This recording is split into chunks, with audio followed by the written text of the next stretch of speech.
So we just wanted to start off by asking you if you could explain what SARS is and when it was established. It's an arm of the police department in Nigeria, being created to tackle issues of kidnapping and a little terrorism. They lost what they had to do to be doing some other thing, which is kind of harmful to the citizen by dealing with citizens the way they should not have. So have you or anyone you know personally been a victim of any of the SARS violence in Nigeria? While I was in Nigeria, I've witnessed such before. There was a day I was coming back from my office and I was stopped to open my bag and they want to see what is inside. Can you tell us what sparked the wave of protests in Nigeria, and when did the tide of protests go global? This isn't the first protest for, the disbandment of SARS. We've had previous ones, but they didn't have quite a strong intensity as this one did this year. And I think the reason that this one was quite intense is because it wasn't led by the typical so I think the previous ones, they've been led by leaders in the community and stuff like that. But this one for this year, it was led by the youths, and it was a case of the youths were tired of seeing things happen this way. About 50 people, or at least 50 people, have died in this year alone because of this. So it was because it became too much. So they've always been criminals. They've always been doing the wrong thing, but this year it seemed like it just happened a lot more. So it's like a week wouldn't go by and you would hear a story of someone that or someone that knows, or someone who a friend of that person or a brother being harassed by SARS. And it just became something that was becoming very rampant in Nigeria. Like I said, it's always been there. Like the last 5 years it's been happening, but this year it was just too much. So the youth decided that, we're not going to take this, and they decided to start the protest. Now, the protest in Nigeria was going on for, I think, a while, like a day or two, before it picked up on social media. One of the reasons why it became globally acknowledged is because social media was going on, like everyone was on it. So there's Nigerians all over the world. There's Nigerians in the US, there's Nigerians in the UK, there's Nigerians like in different parts of the world. And everyone who couldn't be in Nigeria physically to do the protest was making sure that online they were doing what they needed to do to get it to trend.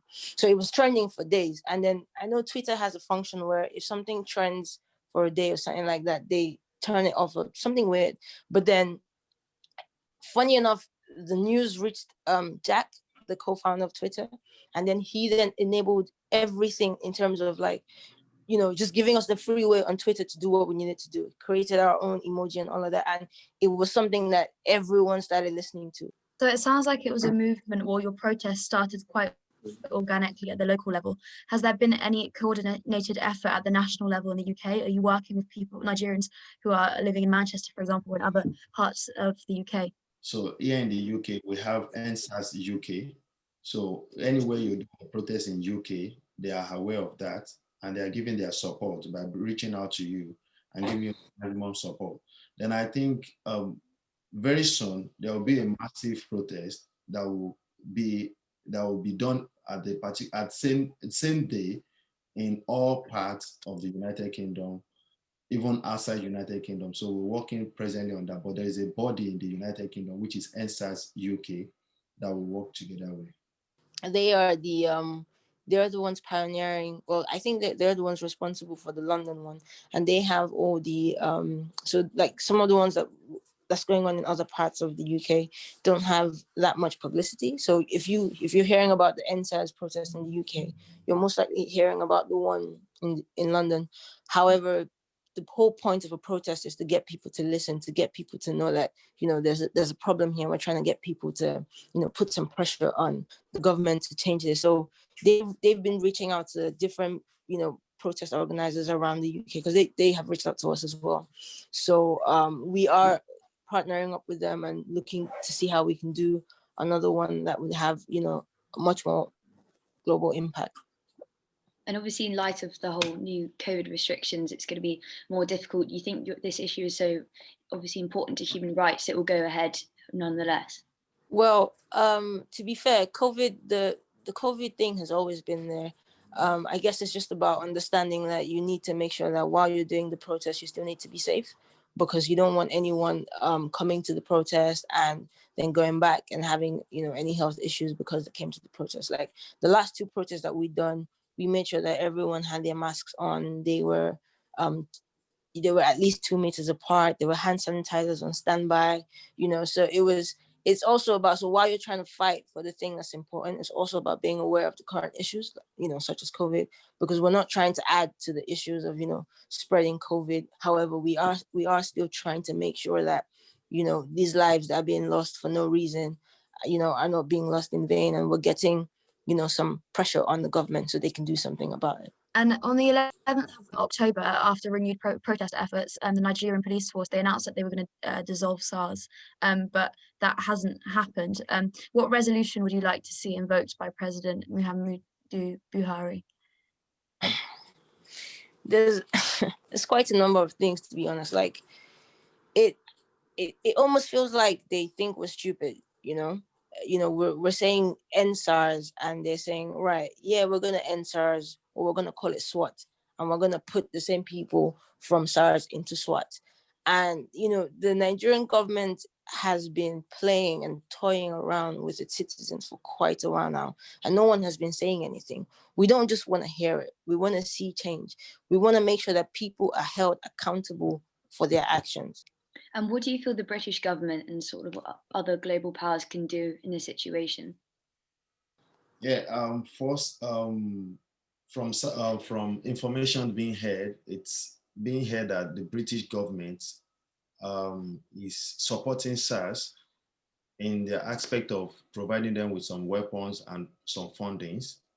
So the British government, if they're doing that to Nigeria, at least they should supervise what is being done by what they're giving out to Nigerians for that purpose.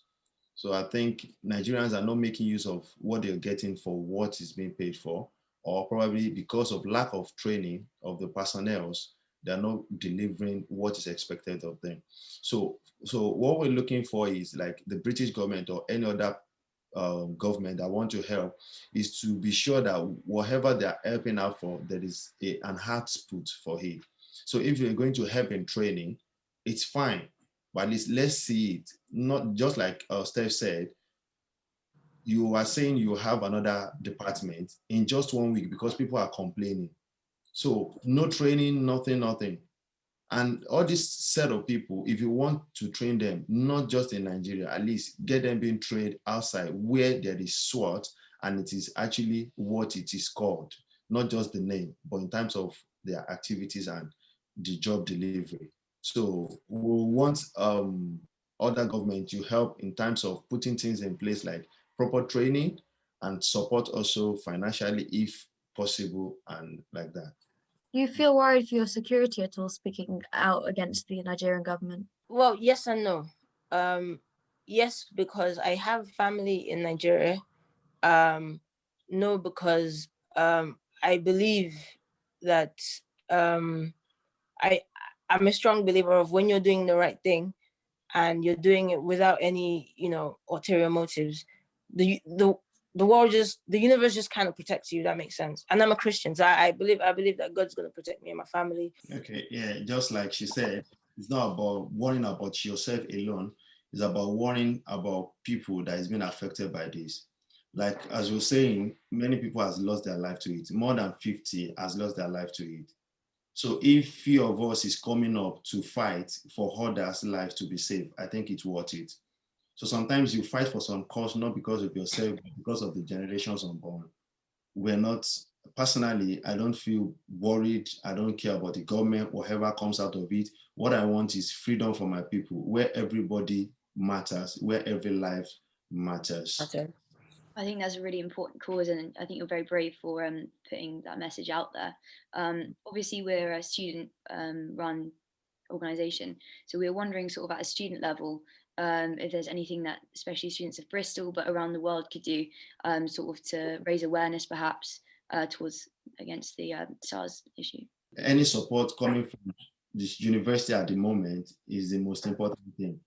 They have a lot to do. They need to cater for the students and check on them. At least by now, there should be several messages being sent to Nigerian students. I also think that as students as well, everybody needs to sort of like join in on making